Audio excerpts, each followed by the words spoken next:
I just have to say, I was just in Israel, and somebody asked, what is your dream to, what venue would you like to show your film? And I went, well, I'm going to the Martin Luther King Library. It's such an honor, such a huge, huge honor to be here in memory of Dr. King and everything that he did for civil rights and human rights and our country, especially today. Your turn. Well, thank you all for coming out and taking time today to watch this touching and tough story to tell. My name's Bree Jackson. I'm a former correspondent for NBC News, and we'll just do a quick introduction. I'll pass it to you, Heather, if you don't mind introducing yourself. I'm Heather Dune McAdam. I'm the author and filmmaker, and this is one of my oldest friends who I coerced into helping me with a film. Hi. I'm Jane Schoenberger, and I was one of the producers on the film, and I want to give a shout out to another one of our producers who's here, who's Jay Height. And it was really the honor of a lifetime to work on this project. So thanks for coming and sharing it with us.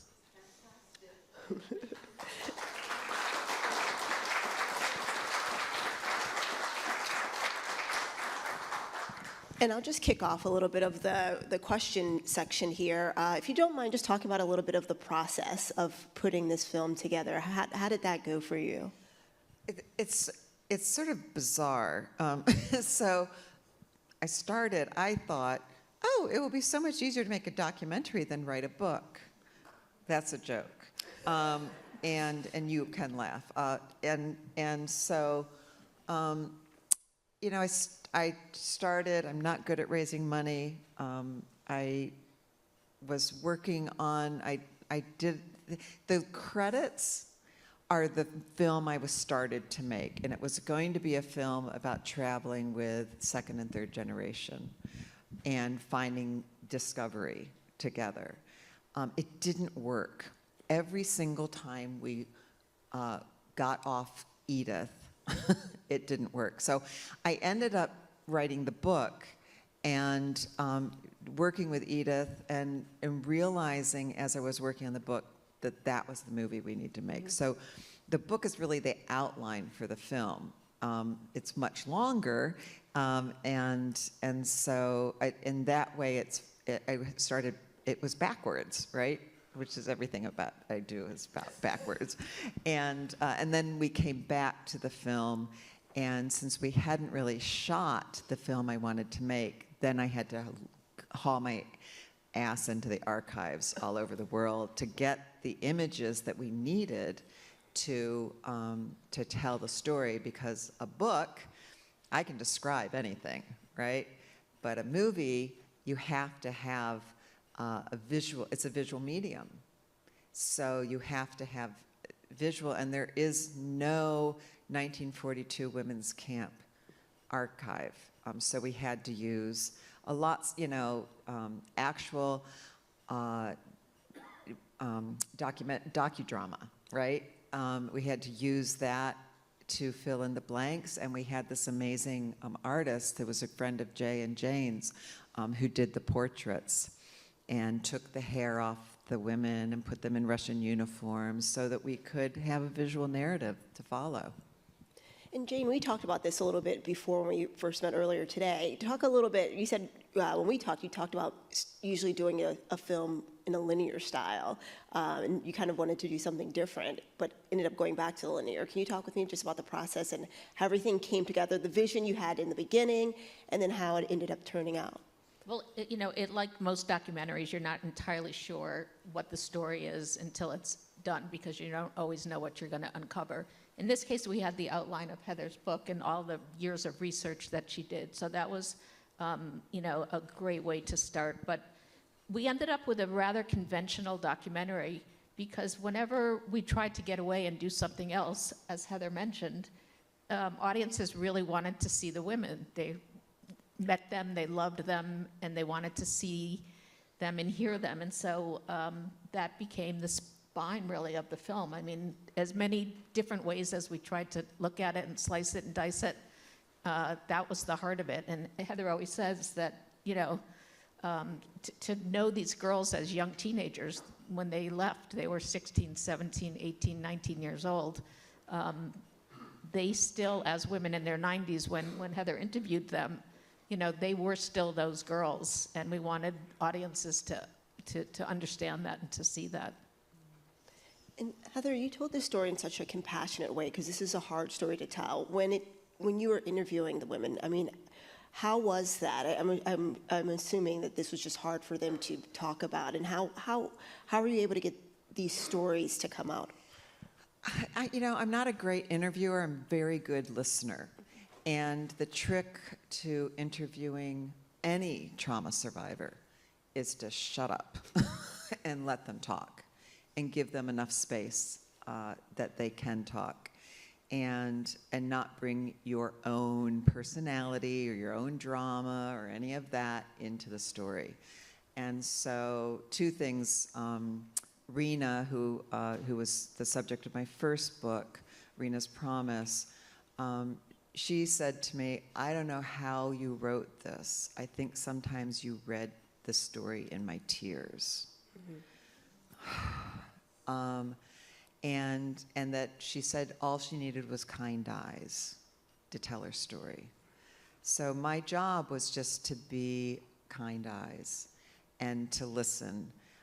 For many of you who have Holocaust survivors in your families, you may not have been told the story by your mother or father, and I've heard that a lot from children of survivors, because they don't want to hurt you. I'm not connected to it, so they can tell me the story without worrying about how I'm going to feel. And it's really, really important not to let them know that I might be getting vicariously traumatized by the material. That's for my therapist, right? Like I have to deal with that on the side. My job is just to listen, and then to give that story to you with as much clarity as possible. And we also are taking questions from the audience, so feel free if you do have a question that you want to ask. I think we have someone that's able to bring a mic around, but feel free to raise your hand if you do have a question that you'd like to ask. I think we have. I can project. Oh, that's even better. You mentioned, Heather, that initially you wanted to see what the second and third generations thought. And as you were going around the globe, you have people in Israel, in Australia, of course in the US, etc. You must have gotten to know the other generations. How did that round out your understanding or contribute? Or did the women speak about it in front of their progeny? How did that work? No, I did private interviews, and you know, that it's an interesting question. I think I really go to the source, and I know some survivors were great parents and some weren't great parents, like everybody, right? And they're human beings, and some people, you know, it just is part of any life, right? Any thing. So I didn't go and ask children for information about their folks. They might have shared it with me, but my job is to tell the survivor's story, and the other part of it is the witness.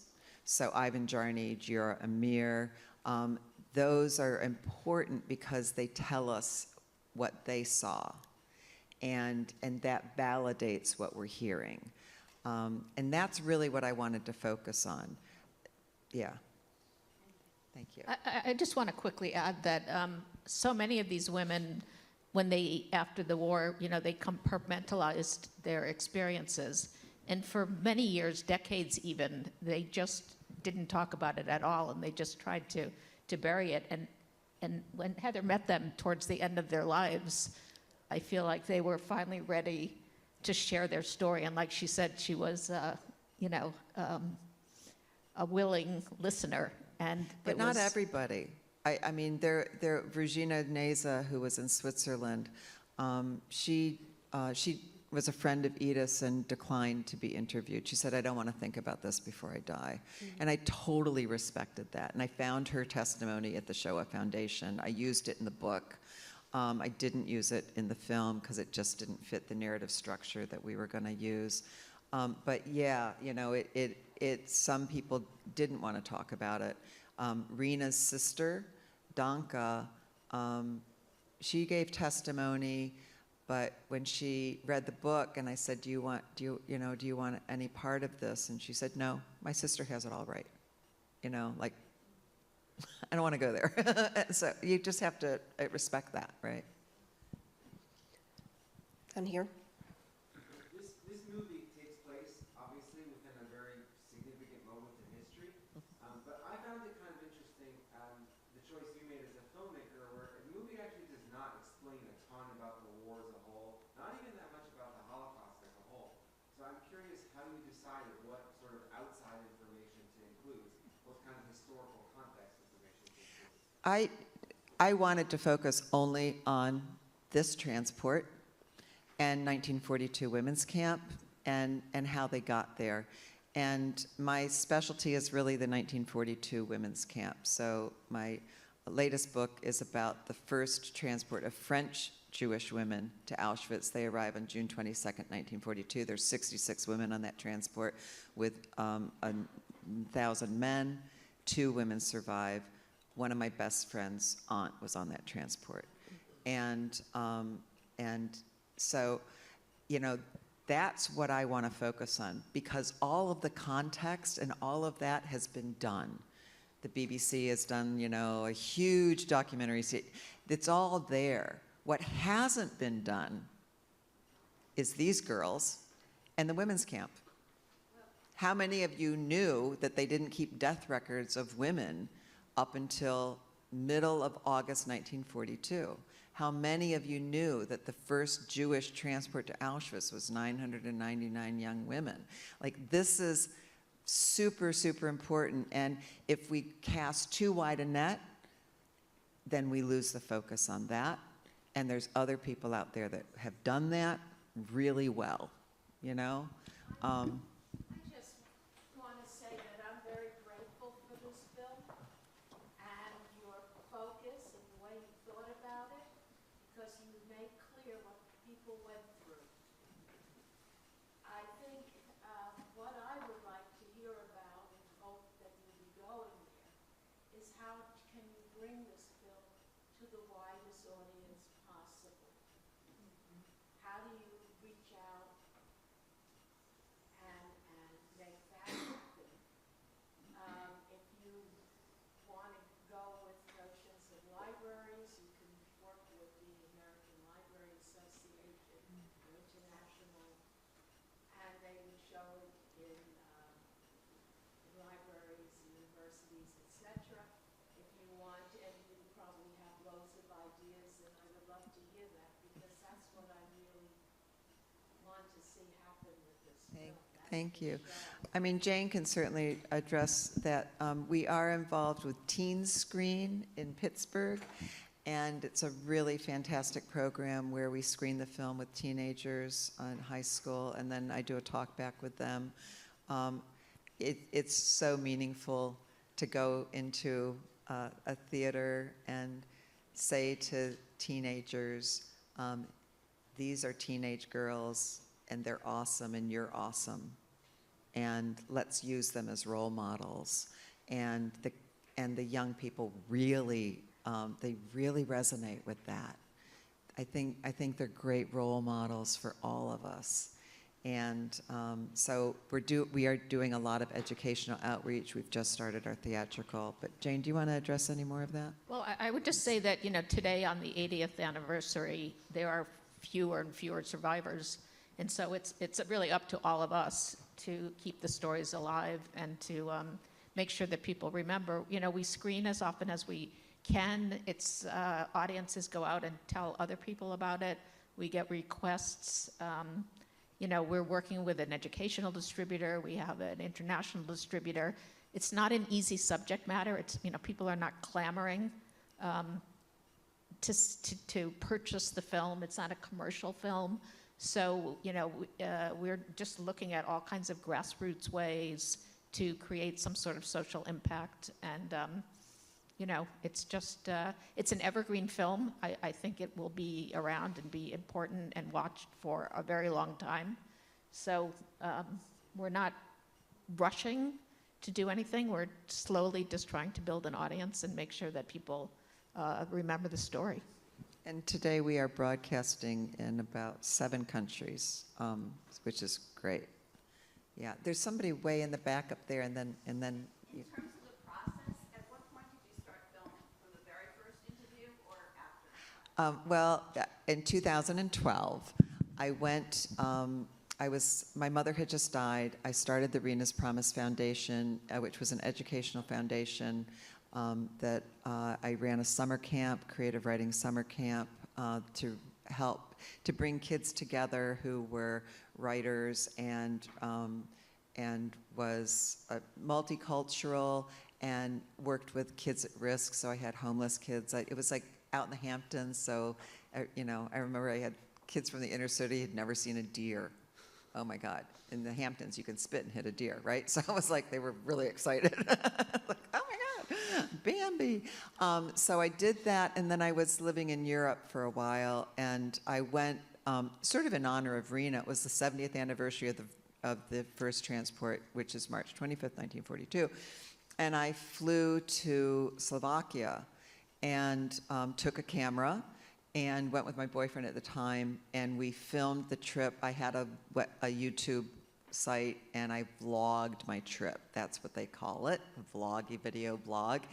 And it went viral. My Kindle had just come out. The book went viral, and got loads of interviews. Rabbi Sachs was a supporter of it. Sir Martin Gilbert was a supporter of it. And that was sort of the beginning of it. And some of that footage is in this film. So that was the beginning. And I came home after that trip and thought, this would be a really interesting documentary. And that's when I started to think in that direction. I hadn't met Edith yet. Edith was the nail. Like the moment I met Edith, I knew exactly what I needed to do for the story. Yes, yeah, it's there. Yeah, in a very Soviet bloc hotel in Poprad, Slovakia, that had like no decor. Like there's a white wall and there's a reason. I think we saw another hand up. Yeah. I was wondering what planted the seed for the whole experience and the research. I mean, you said you started in 2012, but what was the impetus? Was there a family member, a friend, or how did you come to this, and how did you track down all the women who were alive to be interviewed? Yeah, it's sort of interesting. So, and people ask this a lot. I come from a Quaker background. My relatives, my ancestors were abolitionists.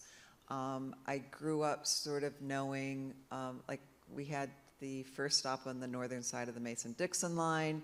It's a historic site. I went there when I was a kid.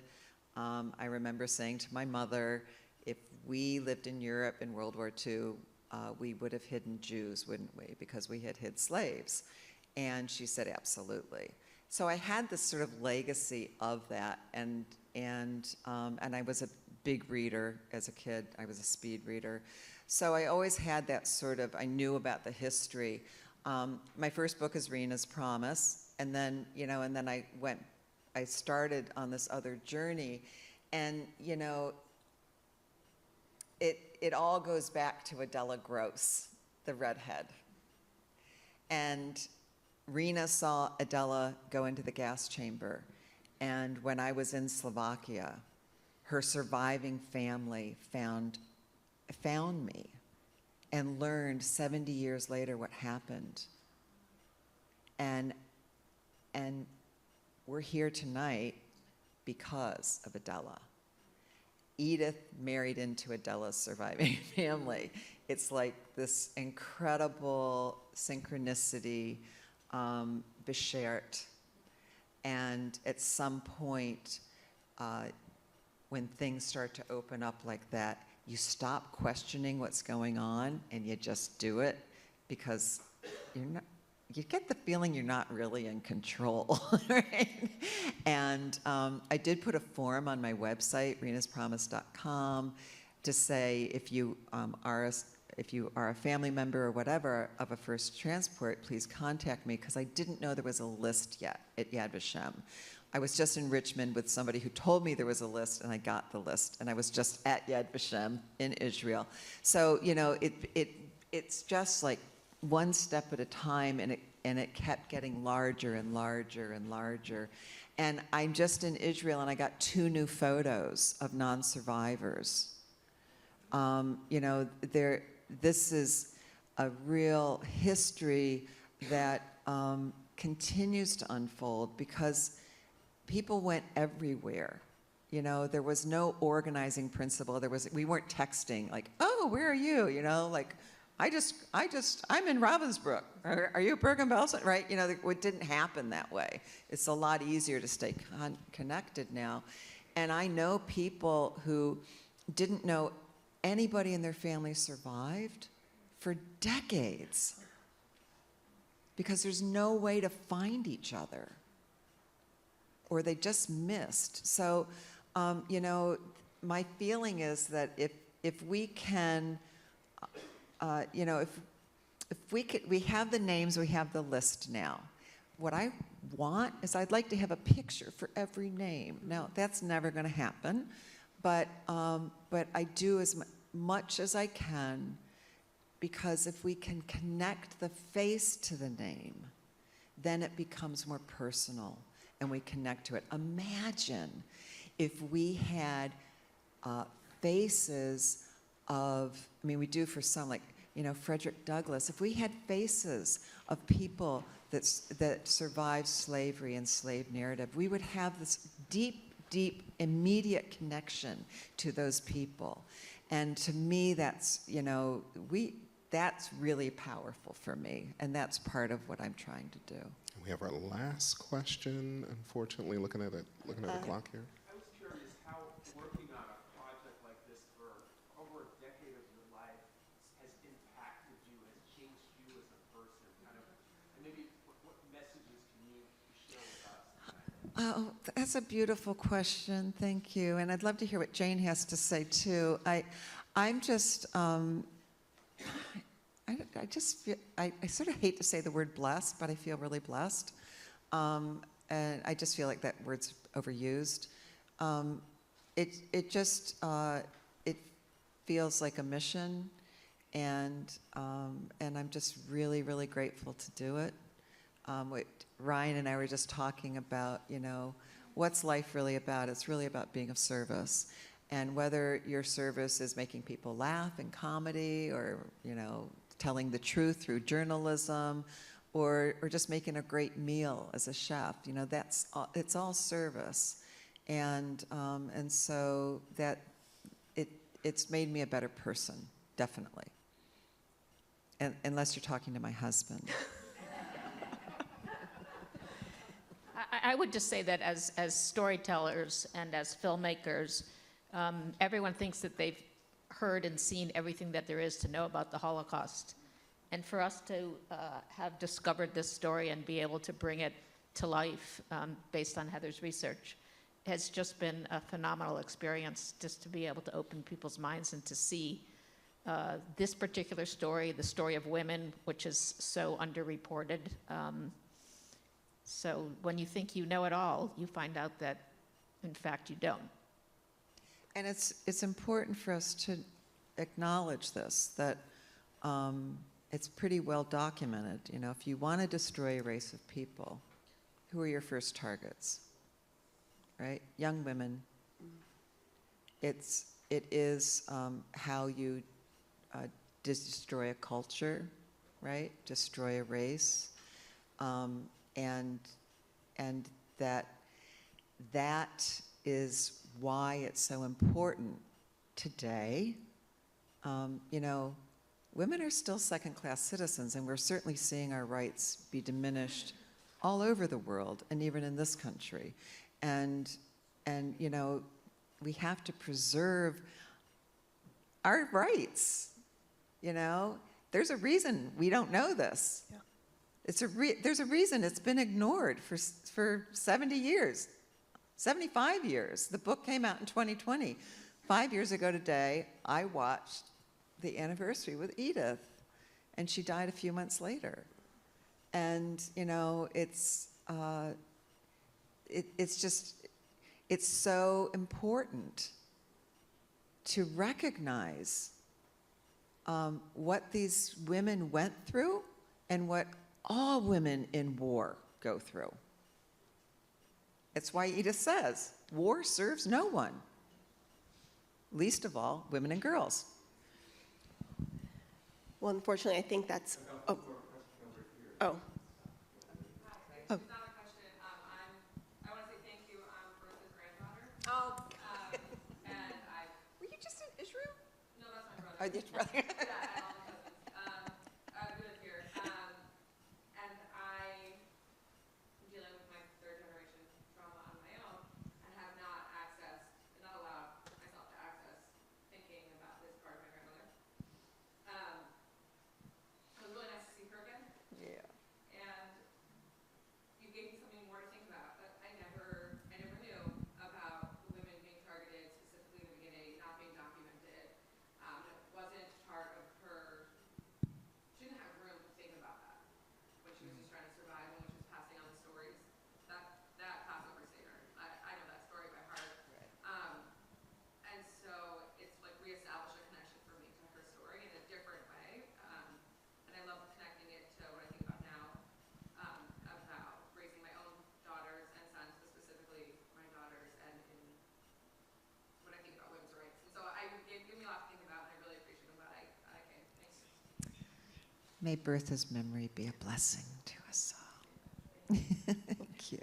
I'm so glad you're here. Please give a hand to Heather Doon McAdam, James Schomburger, and thank you, Bree Jackson.